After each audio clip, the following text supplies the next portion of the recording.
Capek gak sih sekarang banyak ponsel yang dirilis tuh pasti jenis layarnya tuh OLED ya, mau Super AMOLED, Dynamic AMOLED dan sejenisnya.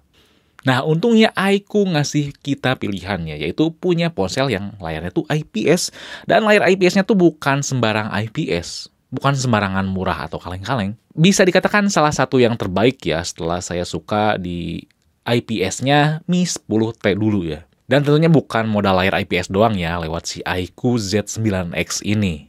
Setelah saya coba, ini tuh cukup menyenangkan dan bahkan cocok ya buat kalian para ojek online. Oke. Di sini Fadil langsung aja kita review iQOO Z9X.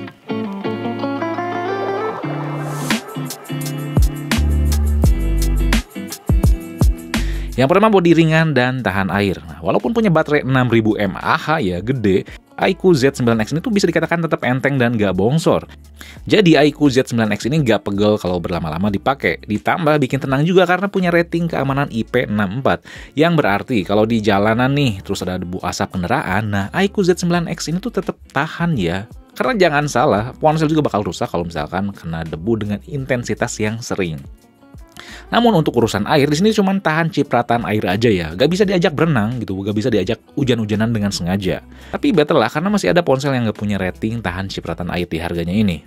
Bahannya pun plastik, jadi kalau jatuh dan gak lagi pakai casing, gak akan pecah. Kalem aja, iya emang gak akan kerasa premium. Tapi di sini plastiknya tuh kokoh ya, gak kopong. Dan gak kerasa premiumnya juga, di sini gak ada sistem getar yang sangat baik ya. Di sini tuh kasar. Lalu yang disayangin juga di sini tuh nggak dikasih sensor IR blaster buat jadiin remote kayak di iQOO Z9. Dan untungnya iQOO ngasih kompensasi berupa jack 3,5 mm dan slot micro SD. Terakhir untuk urusan look sih buat saya biasa aja ya, gak ada yang spesial. Karena ya wajar gitu, ponsel ini nggak ngejar desain yang oke. Paling yang saya suka ada di sentuhan warna hijau yang saya pegang ini. Jadi kayak ada tekstur gelombang angin gitu sih, bukan hijau polos aja. Yang kedua, masalah layar IPS-nya nih, dan saya gak bosen-bosen ya, berkali-kali sering banget saya bilang lebih suka IPS dibandingkan jenis OLED ya. Saya udah sering bahas masalah IPS dan AMOLED di video lain ya. Kalau misalkan pengen lengkap banget ya, detail banget, kalian bisa nonton ya video lain ya. Di sini saya cuman pengen bahas 3 poin aja, masalah kecerahan, kualitas, dan ketahanannya. Yes, layar iQOO Z9X ini adalah salah satu layar IPS yang kecerahannya tuh sangat baik. Dilihat di outdoor tuh gak ada masalah. Dan ini penting buat kalian yang sering berkegiatan di outdoor. Dan yang harus digarisbawahi, kalau dinaikin pol ya si kecerahannya sering maksimal gitu. Kalau aja nggak akan rusak atau burn in kayak di layar jenis OLED. Jadi ketahanan layarnya tuh aman. Ditambah kalau amit-amit nih ponsel jatuh dan pecah, biaya reparasi tuh gak akan membengkak kayak layar OLED. Dan bukan modal layar IPS doang ya. Di sini iQOO tetap mempertahankan kualitasnya. Kontras yang disajiin tuh cukup manis ya, hitamnya cukup pekat dengan kualitas dan rentang warna yang luas. Jadi kalau kalian tuh suka editing atau nonton film atau sekedar browsing dan bersosial media, layarnya itu sangat memanjakan banget mata sih, gak bikin capek juga. Speaker stereonya pun cukup berisi ya, gak asal kenceng doang. Bukan yang terbaik memang, tapi enak didengarnya. Iya, saya bilang ini salah satu layar IPS terbaik setelah Mi 10T ya. Kalau Mi 10T kan dulu nyampe 144 Hz ya, di sini cuma 120 Hz. Tapi tetap mulus kok animasinya, gak ada masalah. Dan ini refresh rate-nya tuh support sampai 30 Hz. Sehingga kalau ada konten yang memang membutuhkan refresh rate kecil ya, kayak misalkan nonton, ya ini bisa ngehandle gitu.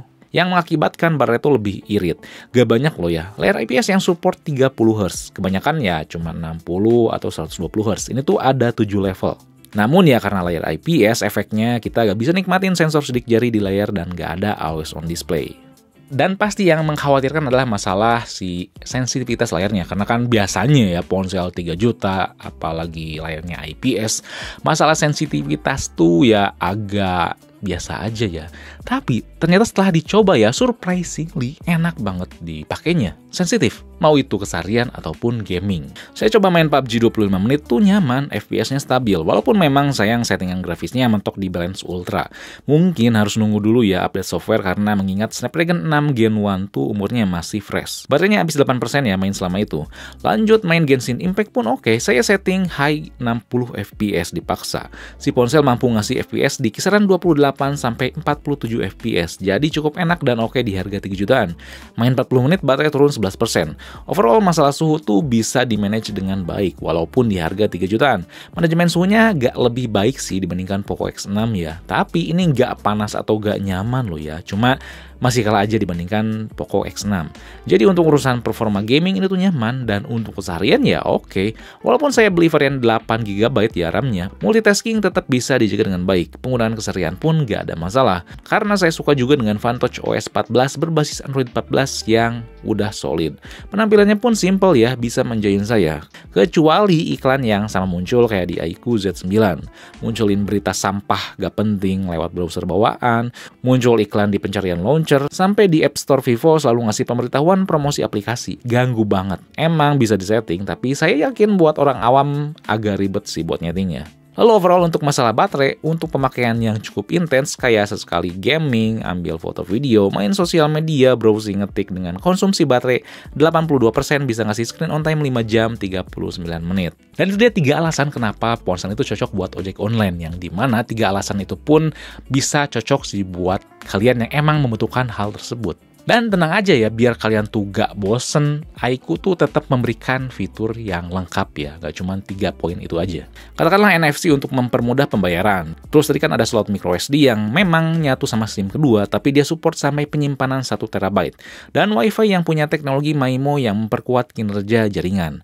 Sedangkan sektor software ada dynamic effect buat atur berbagai animasi di ponsel, ada audio super resolution buat ningkatin kualitas audio, app clone buat gandain aplikasi yang gak cuma sosmed doang, notif history buat lihat notifikasi yang udah kehapus, bisa juga lihat kesehatan baterai ya, tanpa aplikasi tambahan, kunci dan sembunyiin aplikasi, iManager yang berisi utilitas ponsel kayak bersihin sampah atau RAM, dan kegiatan lainnya, game mode, multitasking yang mempermudah melalui split screen, sidebar, sampai small windows, terus bisa juga ubah fungsi tombol volume, dan multi-user buat bikin beberapa user di dalam satu ponsel. Jadi ada beberapa profil yang bisa misahin data dan aplikasi sesuai nama gitu.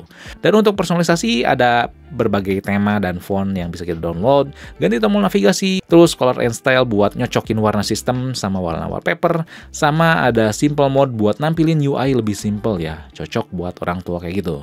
Dan terakhir ini urusan kamera yang sebenarnya bukan pasarnya, yang dimana sebenarnya saya juga bahasnya kurang excited sih. Apalagi ini nggak ada ultrawide.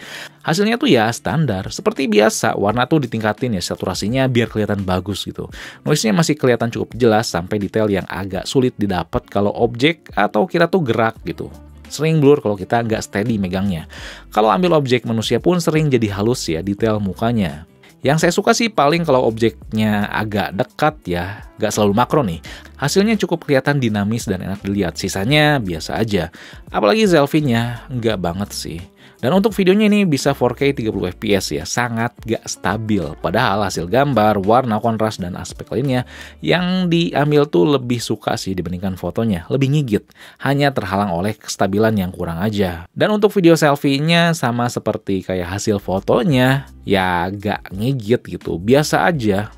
Dan tentunya yang disayangkan kamera selfie-nya tuh mentok di 1080p. Ya di harga 3 jutaan mungkin bisa dibilang kamera selfie-nya depannya bukan terbaik sih harganya. Oke, karena mengingat si ponsel ini menyasar performa yang lebih oke dibanding kamera. Ya. Jadi udah jelas sih, iQOO Z9X ini tuh gak cocok buat kalian yang cari sebuah kamera ponsel yang bagus di harga 3 jutaan. Di harga 3 jutaan, untuk kamera saya masih rekomendasiin Samsung Galaxy A15 5G. Dengan segala yang diberikan, iQOO Z9X ini tuh cocok sekali lagi ya buat ojek online atau kalian yang membutuhkan ponsel dengan performa luar dalam yang baik di harga 3 jutaan. Dan gak lupa dengan baterainya yang awet.